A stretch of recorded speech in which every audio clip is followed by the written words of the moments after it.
Two things that make us different. One, the biology. Two, the disease of addiction. That is what we suffer from, not from a specific substance. I need you to understand the disease of addiction is anything and everything that allows us to escape our emotional pain at that moment. And some of the typical ones, when we give up drugs and alcohol, we gravitate towards a big problem in our society today: gambling. Food may become an issue. Sex under the guise of relationships. Going back and acquiring money, making us feel good about ourselves. Obsessing on work. I typically actually subjected myself to meetings. I substitute meetings for drugs. There again, not availing the opportunity for me to take care of my family. I put it under the guise of I'm doing something for me. I use this in place of a drug. I did not have balance in my life. And that's what we'll discover more about here. Balance is the challenge for us. So two things that make us different: our biology and our disease of addiction.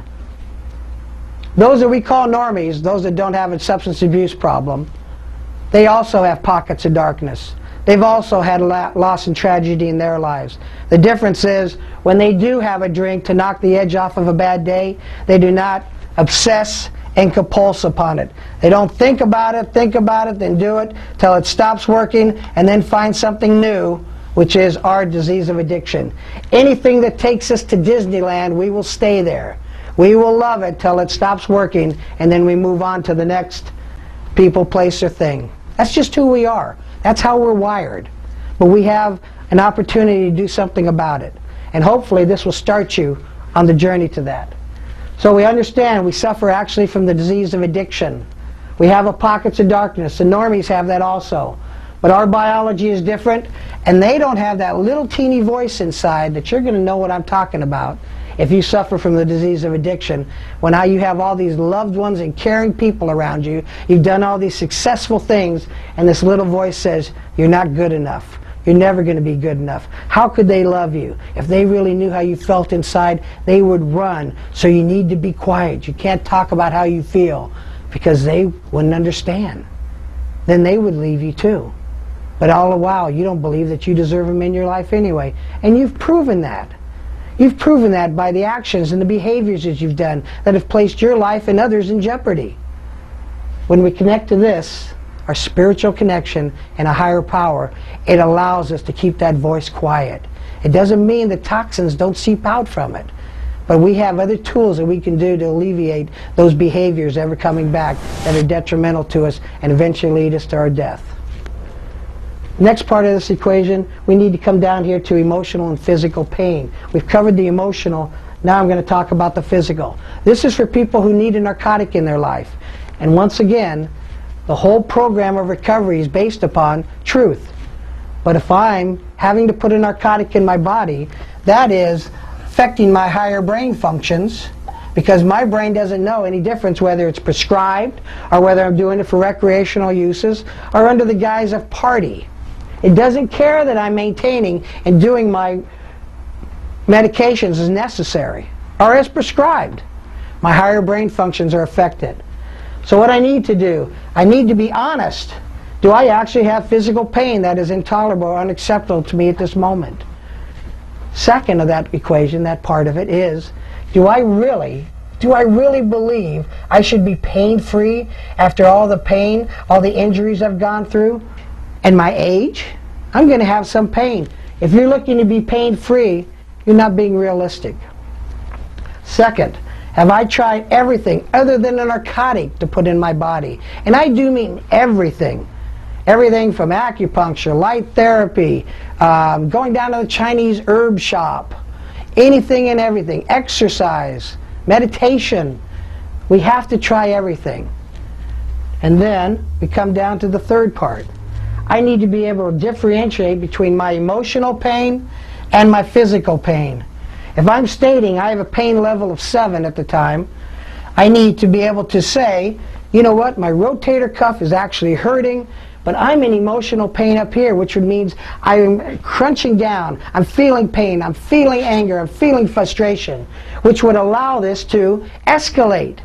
But we have the ability, through working with the spiritual connection, to alleviate the emotional part of it. We don't have to live in our pockets of darkness, all that guilt, shame, blame, disgust, and self-loathing. We're free from it when we connect to a higher power. This may drop down to a 6 or a 5 then. And maybe that is at a number, a pain level, which is acceptable or at least tolerable for us, or something else other than narcotic would work. But after doing all these things and making a concerted effort to be honest about it, we need to come down to, it just may be not enough. Maybe our pain level is such that we need a narcotic. So if we do, here's what we have to do.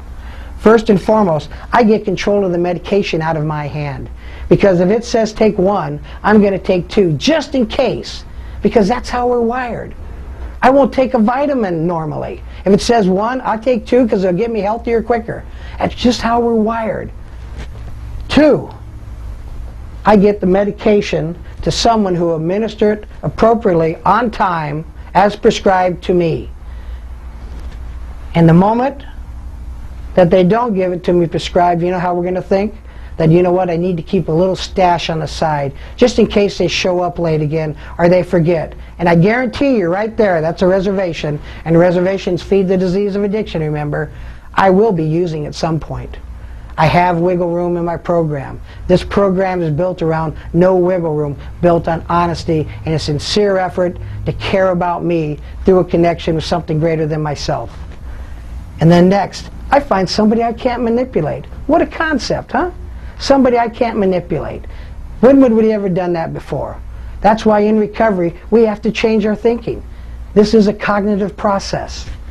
And next, I get it too. If I find myself sitting around waiting for my medications, watching my watch, waiting to take that pill, that saving grace for me, I believe, I'm in trouble. I'm in trouble. So, what we do next is, guess what? We don't make any Tijuana runs if you live close to the border. We don't make any runs to the doctor, to the emergency room. We don't go to the ER. We don't go doctor shopping. And we don't go next door to the neighbors and rifle through their medicine cabinet. That's a no-no. We don't do that anymore. This is about recovery. So if I find myself sitting around waiting for medication, looking to manipulate somebody, or planning a run to the doctor, to the ER, I immediately tell on myself. Anything less is a reservation. And I will guarantee you, I promise you, that will cost you in the end. Thank you, and I hope you enjoy the next seminar.